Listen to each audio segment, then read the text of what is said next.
20 seat हम कहते हैं कि जीत के आवेंगे तो सारा काम कर देंगे। इसका मतलब 20 सीट नहीं है, आगे सीट मिलेगा तब ना 20 सीट जीतेंगे। बिहार के पूर्व मुख्यमंत्री और वर्तमान में केंद्रीय मंत्री जीतन राम मांझी के आवास पर लिट्टी विद मांझी कार्यक्रम का आयोजन किया गया, जिसमें बिहार के मुख्यमंत्री नीतीश कुमार लिट्टी का स्वाद लेने के लिए पहुंचे थे। सीधे तस्वीर हम दिखा रहे हैं, जीतन राम मांझी के आवास की हम तस्वीर दिखा रहे हैं कि किस तरीके से जीतन राम मांझी जो है यहाँ पर जो है लिट्टी विद मांझी का कार्यक्रम का आयोजन किया गया था। और उसके बाद फिर जिस तरीके से मीडिया के द्वारा सवाल भी पूछा गया, ये 2025 चुनाव की साधने की तैयारी है, क्या कुछ कहते नजर आ रहे हैं जीतन राम मांझी? पहले आपको वो सुनाते हैं। करने के लिए दम दिखला रहे हैं कि हम में दम है, हम दमदार हो करके एनडीए को मदद करेंगे और नरेंद्र भाई मोदी जी का हाथ मजबूत करेंगे, नीतीश कुमार का हाथ मजबूत करेंगे। लेकिन ये ज़रूर है, हम घर में हैं, परिवार में हैं, हमको अगर 4 रोटी है, एक ही रोटी का हिस्सा बनता है तो हम कोना दे के नहीं रहेंगे, हम एक रोटी मांगेंगे। एक रोटी मतलब कितनी सीटें सर? अब वो नहीं हम कहेंगे। हम बीच में आपका दावा था 20 सीटें चाहिए।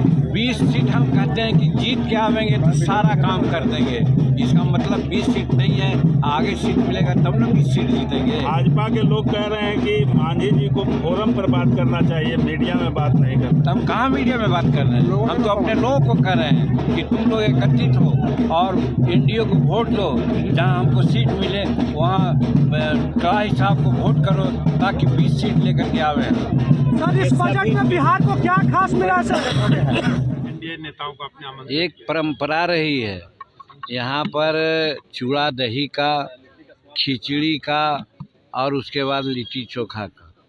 तो खिचड़ी का प्रोग्राम टल गया, चूड़ा दही का प्रोग्राम टल गया, इसके बाद लिट्टी चोखा बच रहा था।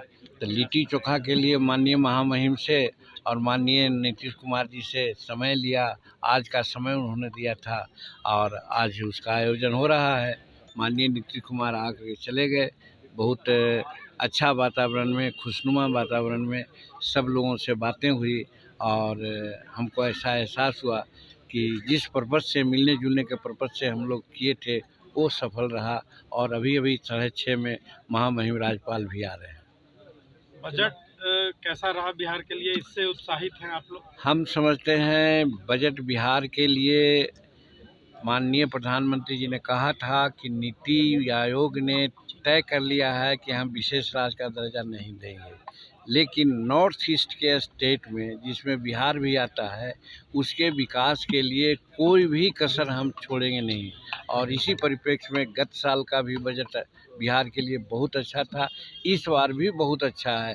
आपने देखा कि मखाना बोर्ड का गठन किया गया है, ये समूचे विश्व प्रसिद्ध मखाना हमारे के यहाँ है और उसका कोई देख रेख करने वाला नहीं था। बहुत सी आवाज़ें उठती थी, हम लोगों ने आवाज़ उठाया और देखा गया कि मखाना बोर्ड का गठन हुआ।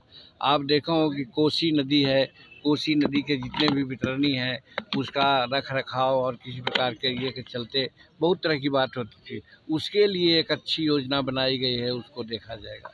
आप देखा कि साहब पटना में हाँ एरोड्राम जो बन रहा है उसका और आधुनिकीकरण की बात उन्होंने किया, यहाँ आईआईटी है उसका सुदृढ़ीकरण की बात हुई।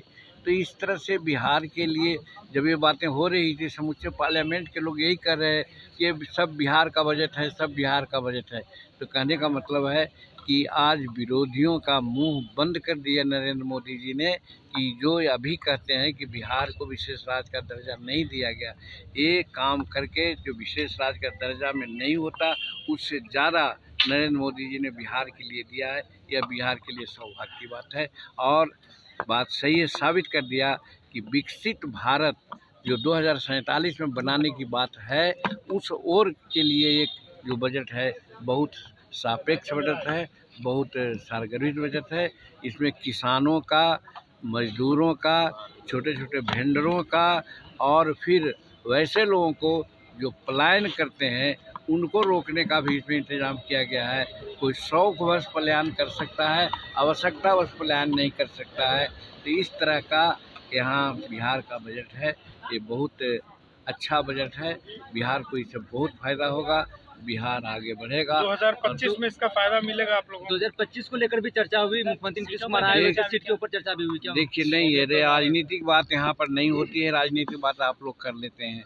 2025 के लिए हम लोग तो तैयारी कर ही रहे हैं। देखिए कि हमारे एनडीए के सभी साथी सभी जिलों में विधानसभा स्तर पर सभी एनडीए के नेता एक साथ जा रहे हैं, मीटिंग कर रहे हैं। कल ही गया में मीटिंग थी, बड़ी अच्छी मीटिंग थी। सासाराम में मीटिंग हुई, गोपालगंज में मीटिंग हुई।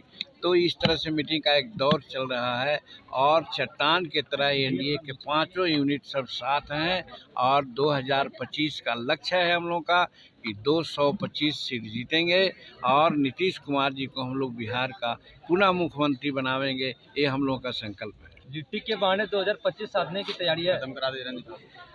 देखिए, कहा तो एक बार कि ये राजनीति नहीं है, ये आपस में मिलजुल करके एक सौहार्द वातावरण को कायम रखना है। बहुत लोग आप लोग गलतफहमियाँ पैदा कर देते हैं। इस मिलन जुलन से आप लोगों को जो कहने का जो मौका मिलता है वो मौका ख़त्म हो गया। आपने सीधे तौर पर जितनराम मांझी के पूरे बयानों को सुना, उन्होंने साफ तौर पर कहा कि ये कोई चुनावी ये कार्यक्रम नहीं है, हम लोग एनडीए है, एकजुट है। लेकिन कहीं ना कहीं ये चुनावी वर्ष है और एनडीए एकजुट है, इसे दिखाने की कोशिश की गई है। जितनराम मांझी के आवास पे लिट्टी विथ मांझी कार्यक्रम का आयोजन किया गया था। एनडीए के तमाम घटक दल पहुंचे हैं। क्या कुछ जितनराम मांझी कह रहे थे, तमाम बातें अपने इस वीडियो में सुना। बहरहाल इसकर में इतना ही। आगे की अपडेट के लिए बने रहिए फर्स्ट बिहार झारखंड पर। मैं सचिन पटना। जन्मजात समस्याएं नवजात शिशु और छोटे बच्चों में बहुत आम है। नेताजी सुभाष मेडिकल कॉलेज एवं हॉस्पिटल इन समस्याओं के निदान में अहम भूमिका निभा रहा है। बाल रोग विशेषज्ञ के द्वारा लेप्रोस्कोपी के साथ सभी प्रकार की सर्जरी की सुविधा। NSMCH अम्हारा, बिहटा, पटना।